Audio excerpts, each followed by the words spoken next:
Hi friends. பேக்கில் கொக்கி வச்சு அது கூடவே பாம்பாம் டிசைன் எப்படி வைக்கிறதுன்னு பார்க்கலாம் வாங்க. என்னோட வீடியோவை ஃபஸ்ட் டைம் பார்க்குறீங்கன்னா மறக்காமல் சப்ஸ்கிரைப் பண்ணிவிட்டு பக்கத்தில் இருக்க பெல் ஐக்கானையும் கிளிக் பண்ணிக்கோங்க. அப்போ தான் நான் போடுற வீடியோ உங்களுக்கு உடனுக்குடன் கிடைக்கும். வாங்க ஃப்ரெண்ட்ஸ், எப்படி ஸ்டிச் பண்ணலான்னு பார்க்கலாம். இது இது நான் ஆல்ரெடி ஸ்டிச் பண்ணிவிட்டு சென்டரில் ஒரு கட் கொடுத்துட்டேன். கட் கொடுத்துட்டு நம்ம கொக்கி பட்டி வி பட்டி பேக் சைடில் ஃப்ரண்ட்டில் எப்படி வைக்கிறோமோ அதே மாதிரி தான் பேக் சைட்லேயும்.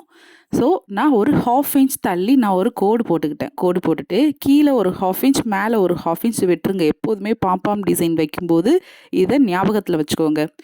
ஏன்னா நம்ம கொக்கிப்பட்டி வீப்பட்டி மடக்கி அடிக்கும்போது நம்மளால் அடிக்க முடியாது பாம்பாம் டிசைன் இருந்துச்சுன்னா. அதனால தான் சொல்கிறேன், பாம்பாம் டிசைனோ இல்லை பொட்லி டிசைனோ இதுக்கு ஏகப்பட்ட பேர் இருக்குப்பா. நமக்கு தெரிஞ்சதை இதையே வச்சுப்போம். ஓகேப்பா, வாங்க எப்படி ஸ்டிச் பண்ணலான்னு பார்க்கலாம். நான் ஆல்ரெடி அந்த பாம்பாம் டிசைன் தர்மாக்கோல் பால்ஸ் வந்துட்டு உங்களுக்கு டைலரிங் பொருட்கள் கிடைக்கிற ஷாப்லேயே கிடைக்கும். நீங்கள் வாங்கி வச்சுக்கோங்க. அதே கிளாத் கிடச்சிதுன்னா யூஸ் பண்ணிக்கலாம். அதே கிளாத் இல்லைனாலுமே நம்மளுக்கு அதுக்கு மேட்சாக டைலரிங் பண்ணுறவங்கள்ட்ட கண்டிப்பாக நிறைய கலரில் கிளாத் இருக்கும். அதை யூஸ் பண்ணிக்கலாம். அதுக்கு கான்ட்ராஸ்ட்டாக இருந்துச்சுன்னா நான் அப்படி தான் யூஸ் பண்ணியிருக்கேன். அதை ஒன்று ஒன்றா ஒரு 1/2 இன்ச் டிஸ்டன்ஸில் பொறுமையாக வச்சு ஸ்டிச் பண்ணிகிட்டே வாங்க. பொறுமையாக 1/2 இன்ச் டிஸ்டன்ஸ்லேயே விட்டு ஸ்டிச் பண்ணிக்கிட்டே வாங்க. இது ரிலேட்டடாக ஏதாவது டவுட் இருந்துச்சுன்னா கண்டிப்பாக என்கிட்ட கேளுங்க, கமெண்ட்டில் சொல்லுங்கள். நான் எனக்கு தெரிஞ்ச வரைக்கும் நான் அதுக்கு கிளியர் பண்ண பார்க்குறேன். இல்லை வேறு ஏதாவது வீடியோஸ் உங்களுக்கு புதுசாக வேணும்னாலும் கேளுங்க, கண்டிப்பாக நான் போடுறேன். எனக்கு தெரிஞ்சதை நான் கண்டிப்பாக உங்கள்கிட்ட ஷேர் பண்ணிக்கிறேன். ஃபுல்லாக பொறுமையாகவே ஸ்டிச் பண்ணுங்கள். இதுக்கு சிங்கிள் ஃபூட்டர் தான் வேணுங்கிற அவசியமே கிடையாது. நார்மலாக நம்ம எப்போதும் ஸ்டிச் பண்ணுறதுக்காக உள்ள டபுள் சைட் ஃபூட்டரே போதும். அதில் தான் நான் ஸ்டிச் பண்ணிகிட்ருக்கேன். நீங்கள் பாருங்கள், இந்த டிசைன் தைக்கும்போது எப்போதுமே பயப்படாதீங்க. நானுமே ஃபஸ்ட் டைம் தைக்கும்போது ரொம்பவே பயந்தாலே சொதப்பும்.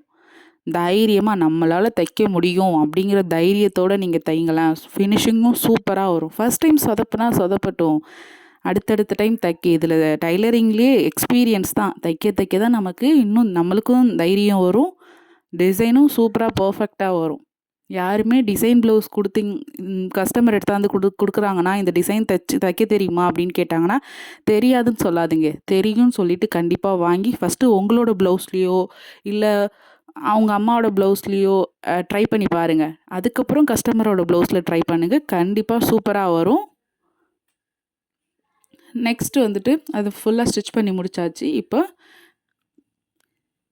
அடித்து திருப்பணும்ல, அதுக்காக இந்த சைடு பேக் சைடு எடுத்துக்கோங்க. ஏன்னா நம்ம போட்ட தையல் மேலேயே தான் தையல் போடணும்.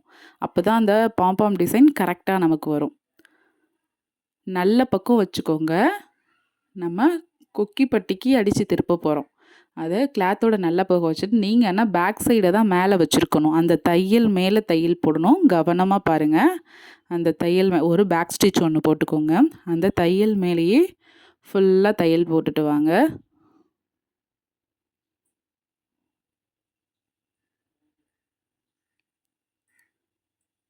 ஏதாவது வாய்ஸ் ஓவரில் கொஞ்சம் மிஸ்டேக் இருந்தால் மன்னிச்சிக்கோங்க. என்கிட்ட இன்னும் மைக்கு வரல. மைக் ஆர்டர் போட்டிருக்கேன். வந்தோடனே கொஞ்சம் தெளிவாக பேச ட்ரை பண்ணுறேன்.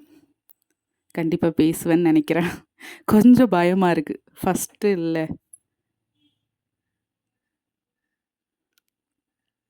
ஸோ லாஸ்ட்லேயும் அதே மாதிரி பேக் ஸ்டிச் போட்டு முடிச்சுக்கோங்க. பிசுறு ஏதாவது இருந்துச்சுன்னா நம்ம கட் பண்ணி விட்டுடலாம்.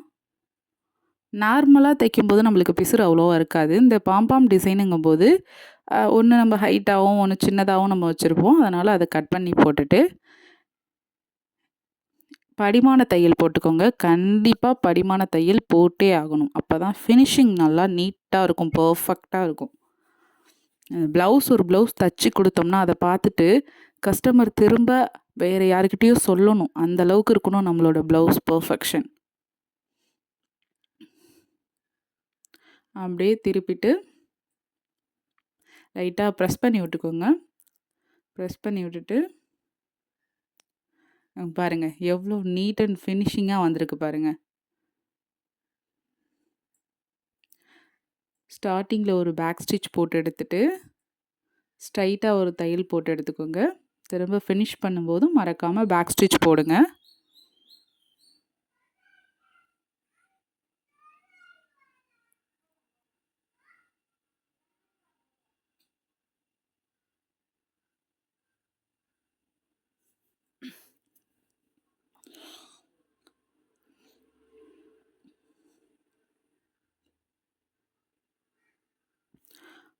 ஃபைனலாக பேக் ஸ்டிச் போட்டு முடிச்சுக்கோங்க. அவ்வளோதான், ரெடி ஆயிடுச்சு. இந்த வீடியோ பிடிச்சிருந்தா லைக் பண்ணுங்கள், ஷேர் பண்ணுங்கள், கமெண்ட் பண்ணுங்கள். திரும்பவும் சொல்கிறேன், மறக்காமல் என்னோட சேனலை சப்ஸ்கிரைப் பண்ணிக்கோங்க.